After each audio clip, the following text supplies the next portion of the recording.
Welcome, Leo. Thank you for joining me for your monthly forecast for July for the Sun or the Ascendant. This month begins in stunning fashion. Not only is there a solar eclipse on the 2nd, Mars, the planet of drive, moves into your zodiac sign. Now, Mars is particularly happy in this location. The last 10 degrees of Leo is actually governed by Mars. So this is a natural place for Mars to be. It's going to give you a huge boost of energy and drive and determination.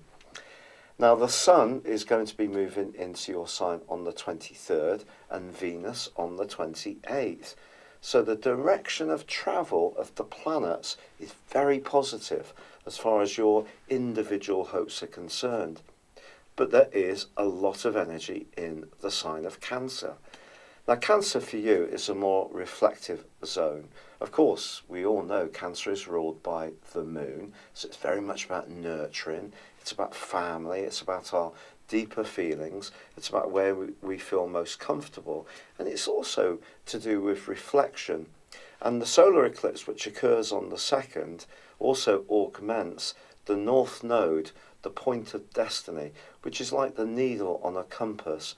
It's the point of direction, the instinctive energies that the planets are urging you to get in touch with since early November last year has been perhaps the less obvious side of your nature, the side of you which is a little bit more reclusive at times, which isn't always dazzling people with your charisma and bold moves. So there may be times this month early on when, alongside that drive to achieve things at a more individual level, you're needing to stay more conscious of what's important for you, the individual. Also, we're going to see a move on the 4th of Venus into the sign of Cancer too. Now this points towards you becoming a bit more sentimental about your relationships, the particularly close ones. You may even find yourself thinking nostalgically about people from your past.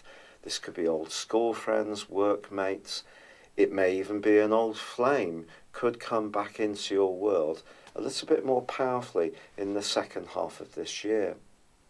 Now, of course, Mercury starts this month in your sign, so is going to be helped enormously by the energies of Mars.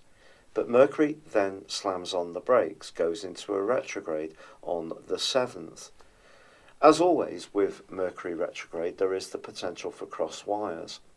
And I think because you're going to have that Martian energy coming in, which can give you a real desire to get things done, and also a desire for things to happen quickly, you're going to need to counter this with this more emotional energy that's working around, and the fact that Mercury's retrograde suggests that some of the things that you try to do for yourself might not work out first time round.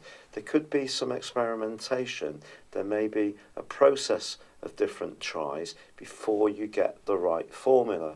Now actually Mercury is going to move on the 19th back into the sign of Cancer, so it's inversing back out of your sign, and it won't actually finish its retrograde until the end of this month.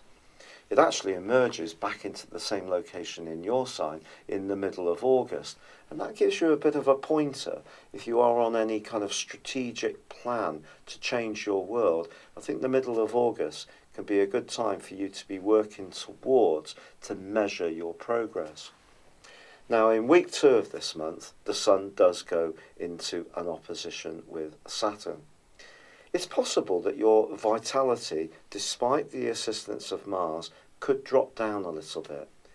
The sort of things that you normally have enthusiasm for, particularly if you're a very supportive type of Leo.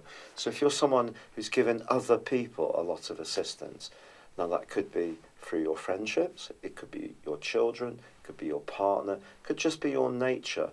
You can be one of the most caring and generous of zodiac signs. But I think you could reach a little bit of a touchy point between the start of week 2 and also right through to the 17th, because then the Sun goes on, after it's been in opposition with Pluto, to go face to face. With Saturn, it goes face to face with Pluto. Now, both Saturn and Pluto are in the part of your situation to do with life's practicalities, but also to do with work. Now, if you're in a job which isn't giving you much fulfillment, I think there could be part of you that does think about self-employment, or taking some time out to consider your options and to consider the way in which you can be more creative in your approach.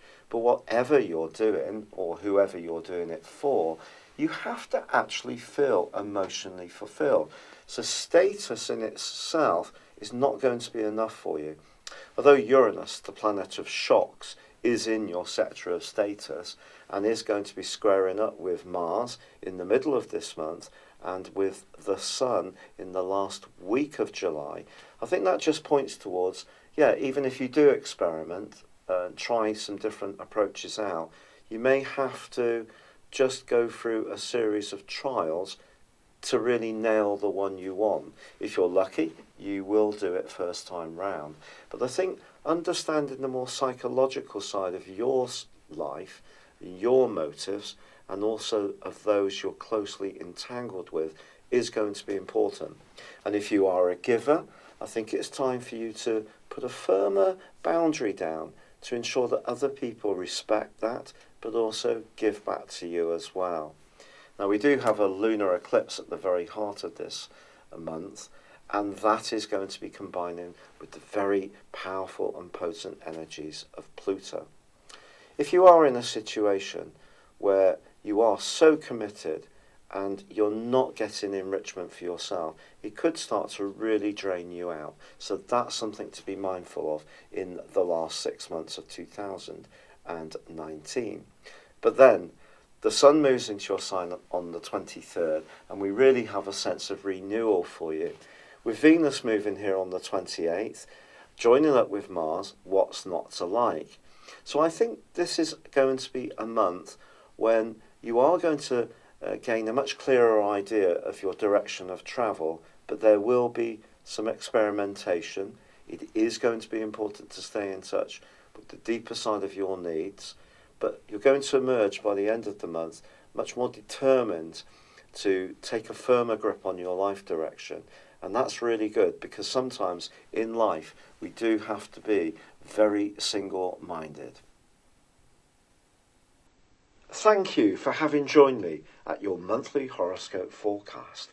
I do hope you enjoyed it. If you'd like to know more about what's going on in your situation, go on a journey of discovery beyond your zodiac sign by embracing your personal astrology.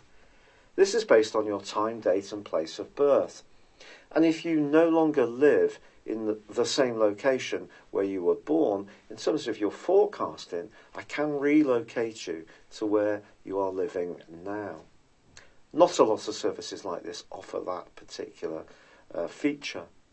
But equally, I use a form of forecasting called directions.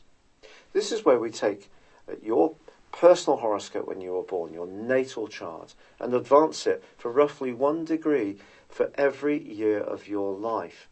These are particularly impactful. The influence that they have on your natal positions, but also on moving planets that they impact upon now, the transits, really are very powerful. To find out about this, and also if you buy a character analysis and a forecast at the same time, I will give you a 30% discount. Please see the link beneath this video.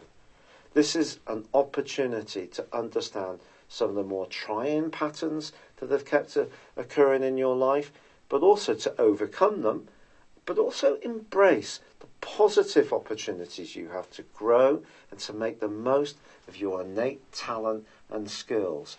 And there will be information that can really take your breath away. It's so much more powerful than just your sun sign. Thank you.